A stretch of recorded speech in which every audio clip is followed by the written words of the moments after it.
every news organization, part of the dominant media, should look at the way they covered the parade. It's just, I Disgusting. mean, I know how much they hate Donald Trump.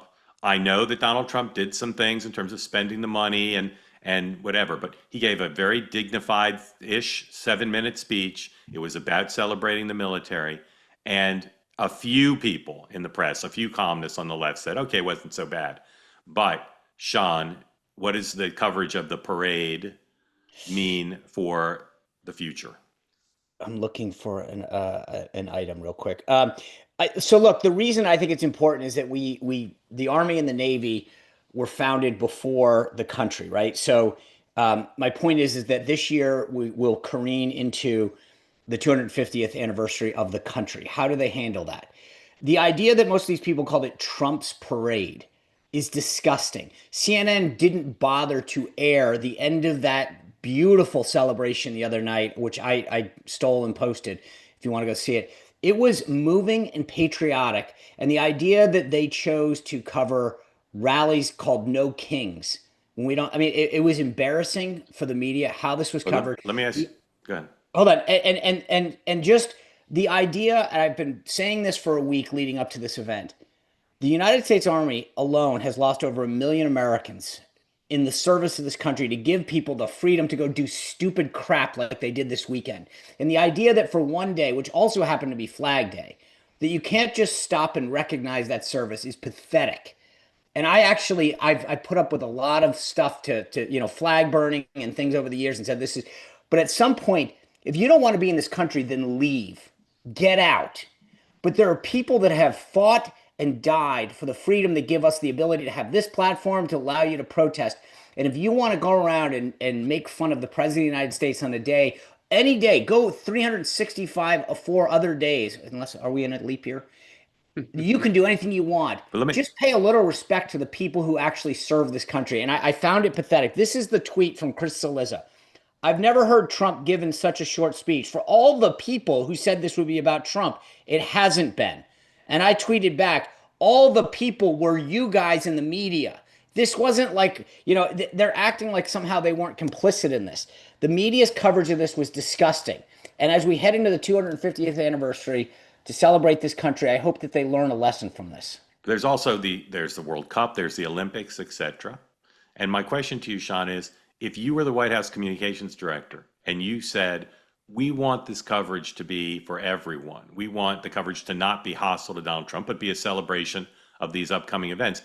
Is there stuff the White House could do better and different to defang the press on this? Or they don't care because they'd rather it be hostile because they can play off of that? I think in a way they don't mind the conflict, right? I mean, they could have done like I thought that one of the things that's interesting is, and you and I and Dan talked about this pre-show. These events, granted, the parade itself manifested itself after the election, but the event itself, the celebration of the Army, has been planned for since well over a year and a half. The Navy's event in Philadelphia this year, same thing. The 250th anniversary is a by. This was all put on, by the way, by America 250. Go to the website. It's bipartisan. There's But a this is where you and I agree on the press and their instinct to cover it as an anti-Trump thing. But what you said, I agree with. The White House doesn't care. They might even prefer it. And I think they might and they have some of the responsibility then too. well, They need to say, look at what happened with this parade. We did nothing except egg them on. And if we want the anniversary celebrations, the World Cup, the Olympics, if we want those covered for all of America and not red blue conflict, we should do things differently. And I'd urge but them Mark, to. here's And where I that's would say yeah. this: they didn't. They could have maybe gone over the top.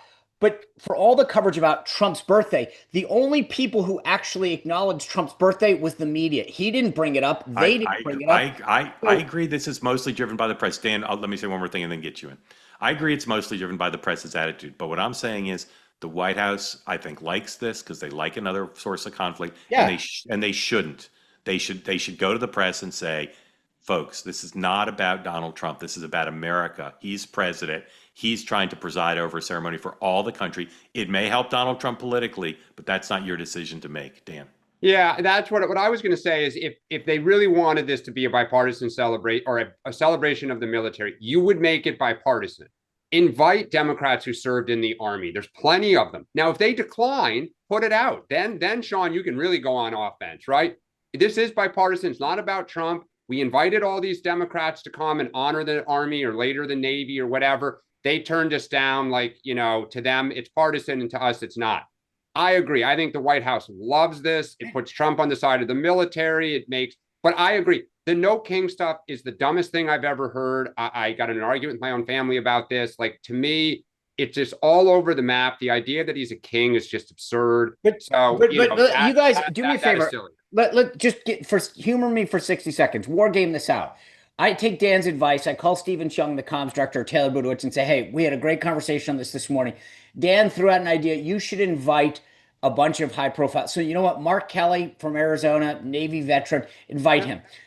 Mark Kelly gets the call. What does he say? I think he would actually do it because honoring the Navy would be bipartisan and make him look bigger. Come sit with the president. Agree 100%. Bring a constituent and you of think yours. He'd go? You think he'd go? I think some of them would go. I think some of them would go, and I think you invite them in a way that if they say no, you say, well, we're gonna have to let people know that. You know what I mean? Like, but that's okay. So that's what I wanted you to say. But not in a negative way. Not in a negative way. Don't say, screw him. He could have come and he said no. Say, we wanted this to be a bipartisan event. We invited a bunch of Democrats. We invited them to bring constituents. They chose not to go. We think that's unfortunate, but we're going to keep asking because we want this to be a celebration 100%. Of our armed forces and not a partisan event. All right. The last thing I'll say is you play that out, and guess how the media then reports that? Democrats refuse to attend event with Trump, and now we're back to where we are. No, because you got to go the extra mile, and you get someone. You get a retired member of Congress who's a veteran and do a briefing for the press and say, folks, you want to cover everything as conflict. This isn't about conflict. This is about celebrating the military. We're trying to make this bipartisan. We really want it to be nonpartisan.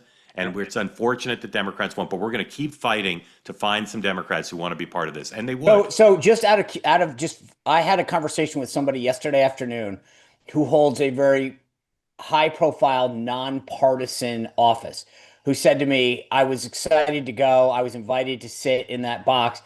And I had to turn it down because I know what would happen if I showed up in that, being seen there.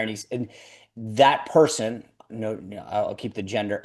And so I guess the point is, I get it, but at some point it's like, we know how the story ends. I like when I don't read the chat ever, but I glance at it and I saw someone just call me now naive.